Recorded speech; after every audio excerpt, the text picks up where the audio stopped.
Hey everyone, I'm gonna read these olive trees by Aya Ganame, I think.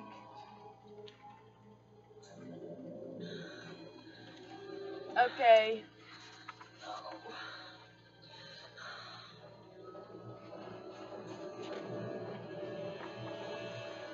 hold up.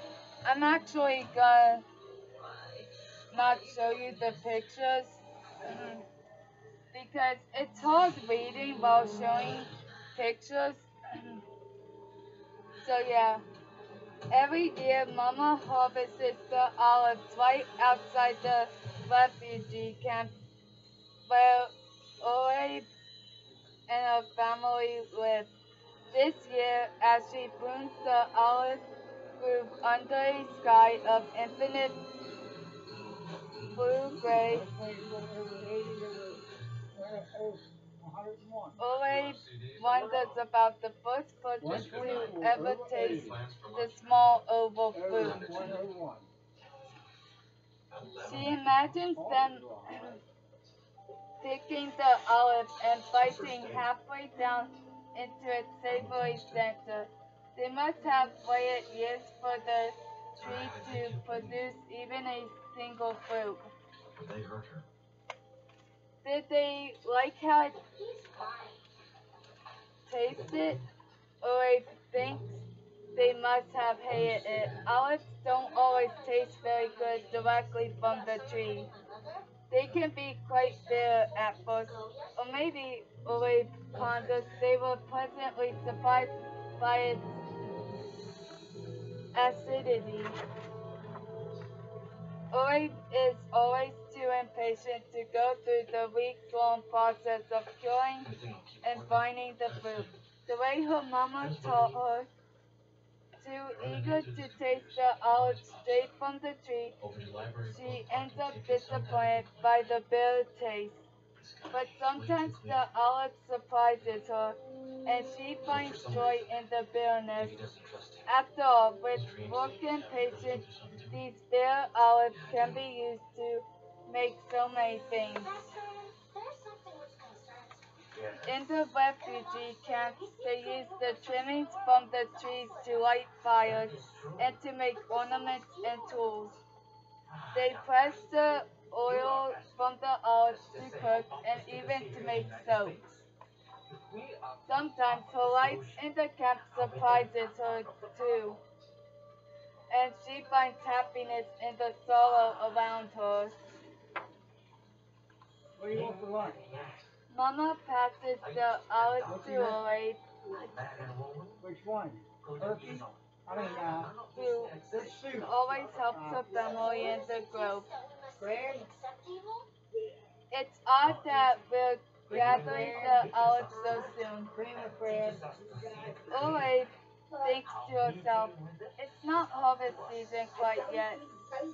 Still, Ore prepares You only have one. herself to stomp, stomp, stomp on the olives, as she always does, Leave that on, that's your oxygen. to remove their pits and pour their oozing liquid I know, it goes to your nose. into press bags while Mama stops her. We are not cleaning or crushing any olives today, says Mama. Just packing them to go. Go? Mama nods. Go. Mama and the rest of the family used to live in a village called Altira by You the have your ear, Pauline. coast of You Palestine. had it right. Generations of our family have tended There's two of them there. olive trees One on each there side of your too nose. for hundreds of years. But one day Put that before one there, and Ore put that was behind the other born, ear. the war Okay, came. now you got it in there right. They carried what they could and walked for many days until they reached the other side of the country to escape You it. don't need another one, But that's they it. couldn't save their olive trees. Since Right then, there. they have lived in a makeshift canvas house Raise your in mouth the and reach your nose, Balata and you got refugee something camp there. near the city of Nablus. Ore and her younger brother and sister were born here. The camp is the only home she's ever known. and there are more olive trees here. Olive and her mama walked back from the orchard, carrying the olives and tree trimmings. But within the camp, piles of blankets and boxes now line the rows of tents. Families frantically load trucks with bundles of wrapped canvas. Are we going on a trip? Olive asked. Yes, dear. Mama's eyes look misty. The war has come to our doorstep again, even in Balata camp. The sky is gray and the earth is damp with the knowledge that the war has found its way to Nablus. Where are we going? Do we have to go? Olive asks Mama. Mama pauses. I don't know where. But wherever we go, we have each other. But what about our house? What about the olive trees? We will have a new tent. As for the trees, says Mama, we can't save them. Mama follows Olive's siblings into the tent, helping the rest of the family gather their belongings. Alone outside, Olive looks at the olive pits lying around their tent. The pits they have prepared to be planted in the fall. We can, she decides. I will borrow an olive and plant its seed. She is sure the earth will not mind. She looks to the sky. May I borrow your rain? She is sure the clouds will not mind. Either, for it may be the last time she sees the sky above her home for a while. After all, someone needs to look after the land so their olive trees live on. Gently she plants a pit.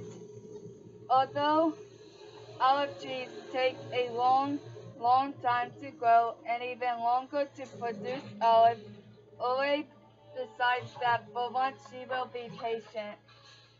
Wait for me. One day, when we're older, I'll return to you for harvest. Look at the scar tissue. In the event of a wound in the body, it could be merely just superficial. But in the event of a wound into the heart or brain, it could prove to be a significant problem. So, yeah. This, thanks to Susan's son, is a significant solution.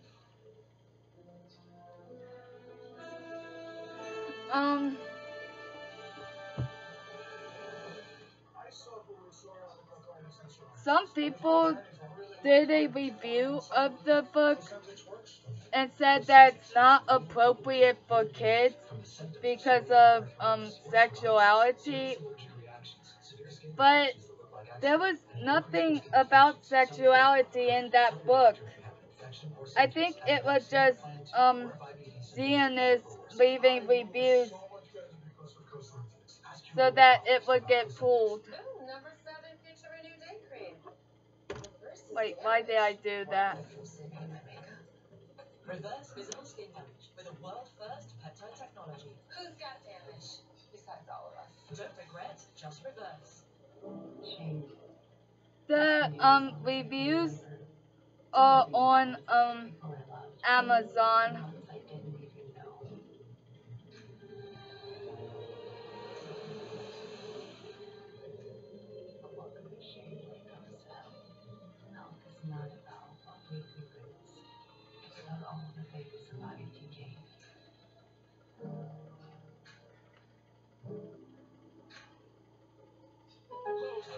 Projects come with questions, so we have answers. Like how to keep your yard looking lush, which paint color matches your bold style, and with the Milo's Rewards credit card, you can save 5% every day.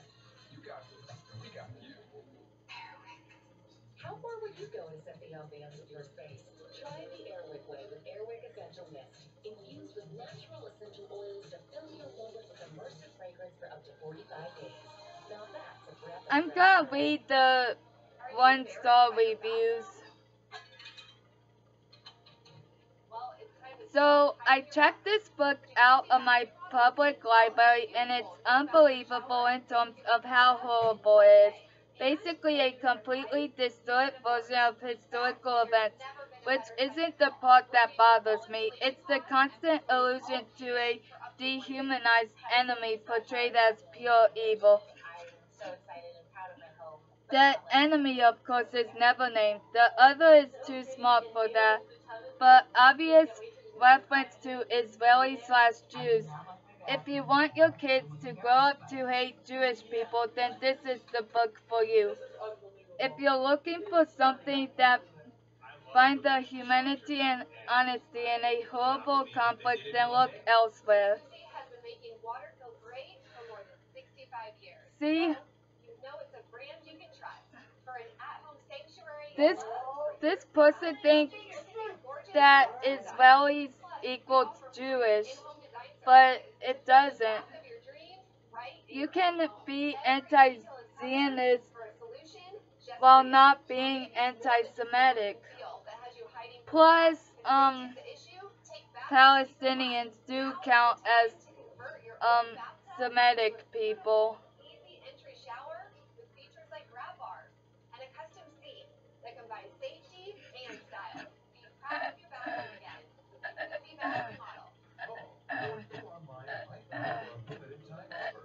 Only weeks left to get wave installation and no interest and no payments from 1 year. I don't care either way that this book is written about a Palestinian family. What I do have an issue with is the fact that Aleph is attempting to indoctrinate. What? That's fine. Anytime a book does that, we must be very clear that manipulation of a child's mind through innocent characters hiding behind the veil of innocence is a toxicity that is more dangerous than any news story they will be exposed to. Do not purchase if you want children to maintain their ability to be unbiased. Do not buy for your kids. Completely inappropriate to teach kids to hate. Well, you only got one option goes up your nose. And here's what I was referring to. When the author spoke, alluded to a romantic relationship between a young girl and an elder man, we got a bit freaked out and took the book away from our daughter. They were talking about the book Lolita. Because Lolita has a romantic relationship between a young girl and an elderly man, I think. The author is such a terrible writer. Even a children's book is beyond her. Mature themes that are not appropriate for our children. We accidentally bought this book as we were looking to teach our child about nature, and we erroneously thought it was about olive trees. Nothing can be further from the truth. It is an indoctrinating story about violence and vengeance, and its protagonist is a child laborer who doesn't attend school or have friends her age. All in all, very inappropriate for children. What else did you say? He's Portman. He was there too. He blew my mom a kiss. But he didn't mean it. Where did it cool down, This time we Pauline? had another talk with Keith Portman. Oh, you're burning yourself.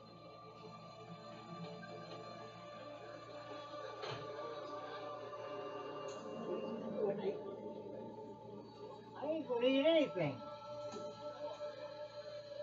Why? Because I do not want it.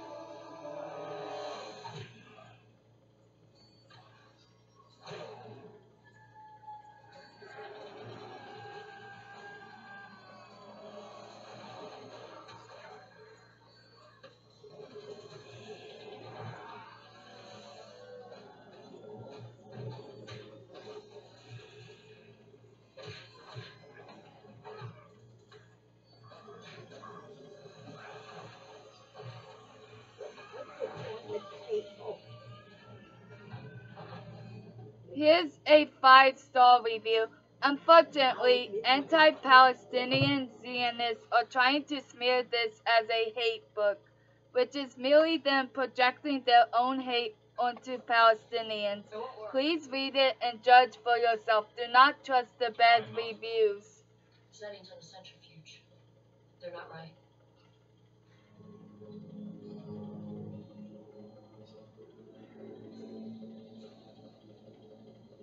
What is she talking about? She's lying. Okay, fine. Have it your way. But it won't work. Are you positive that the settings are correct? Doesn't know. Never handled that part of the procedure. Get out. Get right up. This is my research. I've devoted everything to It's it. over here. If it's gonna be done, You only put it over here till it cools down.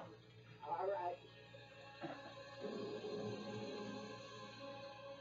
So yeah, I wouldn't trust the 1-star reviews on Amazon because they are DNS trying to make people not read this book. So yeah, bye guys.